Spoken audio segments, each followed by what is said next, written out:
औज़ुबिल्लाहिमिनश्शैतानिर्रजीम। देखिए जी, हमने अब तक एंगल के 3 क्वेश्चंस किए। एक अब हम कर रहे हैं वो एक सरफेस है, यानी सरफेस एक है, जिसको हम X Y minus Z square is equal to 0 कर लेंगे और इसका नाम एफ हमारे पास रखेंगे। सरफेस एक है लेकिन पॉइंट जो हैं वो 2 हैं। यानी एक ही सरफेस पर 2 डिफरेंट प्लेसेस के ऊपर पॉइंट्स लिए गए हैं। तो हम सब दोनों डिफरेंट जो पॉइंट्स हैं, उनकी जगह जो है हम नॉर्मल एंगल मालूम करेंगे। इस पे भी नॉर्मल एंगल यानी ग्रेडियंट एफ निकालेंगे, इस पे भी ग्रेडियंट एफ निकालेंगे। फिर उसके बाद हम इनके दरमियान में डॉट प्रोडक्ट ले लेंगे और जो एंगल आएगा कॉस थीटा के साथ या थीटा, वो हमारा आंसर होगा। ये एक यानी कि फॉर्मेट है कि एक सरफेस 2 पॉइंट।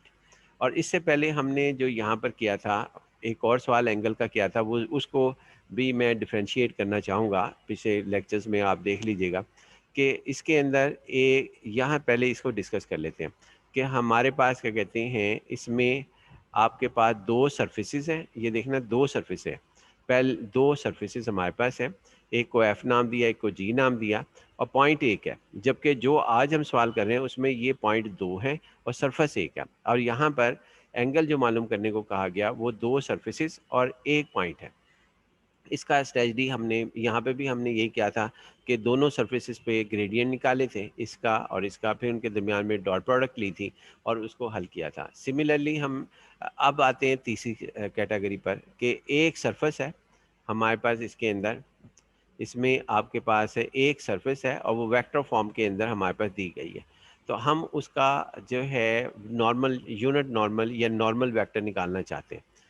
यूनिट नॉर्मल कह दें या नॉर्मल वेक्टर कह दें, तो हमने इसका पार्शियल डेरिवेटिव्स लिए with respect to R U, जैसा ये हमने लिया और इसका क्रॉस प्रोडक्ट लेकर, चूँकि ए क्रॉस बी जो है is equal to C vector हो, तो C vector is perpendicular to both vectors. तो यहाँ पे स्ट्रेटजी ये अमल कर रही थी।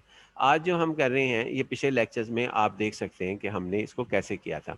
आज जो हम कर रहे हैं वो हम कर रहे हैं अब एक जो है एक सरफेस और 2 पॉइंट के ऊपर काम कर रहे हैं। अब ये सरफेस कोई भी हो सकती है, यानी ज़रूरी नहीं कि यही इक्वेशंस लिखी हो, और पॉइंट ज़रूरी नहीं कि यही 2 लिखे हों, कोई और भी हो सकते हैं।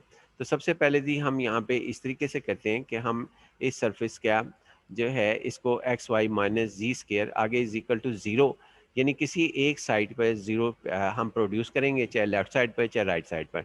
तो हम इसके अंदर सबसे पहले ये करते हैं जी, जो मर्जी सरफेस हो, और अगर ऑलरेडी 0 मौजूद हो तो फिर तो ज़रूरत ही नहीं है। इसका नाम एफ रखा। फिर उसके बाद चूंकि हम ग्रेडियंट मालूम करना चाहते हैं, तो ग्रेडियंट के फार्मूले में पार्शियल डेरिवेटिव की ज़रूरत होती है। तो इसके derivative partial derivative F with respect to X Y हो गया, और एफ का with respect to Y partial derivative X हो जाएगा, जी 0 हो जाएगा विद रिस्पेक्ट टू वाई और एक्स, और उसके बाद एफ का with respect to G minus 2 G हो जाएगा। ग्रेडियंट एफ की डेफिनेशन जो है वो आपके पास ये है, या डेल एफ भी कहते हैं, एफ एक्स आई प्लस एफ वाई जे प्लस एफ जेड के। एक्चुअल ये हमारे पास नॉर्मल वेक्टर है, ये नॉर्मल वेक्टर हमारे पास मौजूद है। इसका del F is equal Y I plus X J minus 2 G के हमारे पास लिखा गया, क्योंकि हमने इनकी वैल्यूज़ रख दी। एफ एक्स की वैल्यू यहाँ रख दी, एफ वाई की वैल्यू रख दी और एफ जी की वैल्यू रख दी। उसके बाद फिर हम एक एक करके पहले इस पॉइंट को डिस्कस कर लेते हैं कि एक्स की जगह 4, वाई की जगह 1, जेड की जगह 2 रखेंगे। तो यहाँ पे डेल एफ 4 1 2 हमारे पास रखा गया। तो आपके पास डेल एफ में वाई की जगह हमने 1 रखा है, वाई की जगह 1, चूँकि वाई की जगह 1 लिखा हुआ है, और फिर ये आपके पास आ गया जी यहाँ पर 1 आई, और फिर एक्स की जगह 4 रखना है, तो यहाँ पे 4 जे आ गया, और जेड की जगह 2 रखना है तो -4 के आ गया। तो ये हमारे पास आई प्लस 4 जे -4 के हमारे पास आ गया। सिमिलरली हम इस पॉइंट को रखेंगे, यानी कि हम अब इस पॉइंट को इसके अंदर रखेंगे। तो आप देखना कि हमारे पास क्या कहते हैं, इसका जवाब क्या आएगा हमारे पास। तो देखते हैं जी, हमारे पास बी वेक्टर्स फाइंड आउट करने के लिए अब इस पॉइंट के साथ हम काम करते हैं।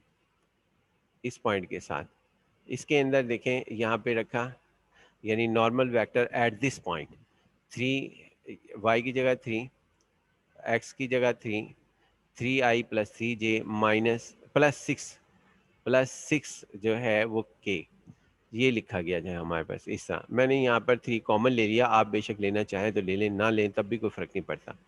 उसके बाद फिर हमने इसका नाम बी वेक्टर रख दिया क्योंकि ये भी एक नॉर्मल वेक्टर है to the this surface at the point 3 3 - 3, यानी एक्चुअली इसका नाम होगा, इस वेक्टर का नाम यानी ग्रेडियंट एफ का नाम ये होगा जो मैं अब आपको कॉल करके बता रहा हूँ। Gradient F is the normal vector to the tangent plane, to the tangent plane at the point 3 3 - 3 of the surface X Y minus z. उसके बाद ये हमारे पास लिखा गया A vector dot B vector, फिर इसका फार्मूला लगाया, ए वेक्टर ये रहा, बी वेक्टर ये है और उसकी मैग्नीट्यूड ली और उसके बाद इसको हमने हल किया। तो यहाँ पर आपके सामने जो है डॉट प्रोडक्ट आपको लेनी आती है कि डॉट प्रोडक्ट जो है वो हमारे पास किस तरीके से लिखी जाती है। यहाँ पर 3 यानी 3 1s आर 3 आ गया, उसके बाद क्या कहते हैं 3 4 4 3 12 हो गया, उसके बाद 3 6 -4 आपके पास -24 हो गया।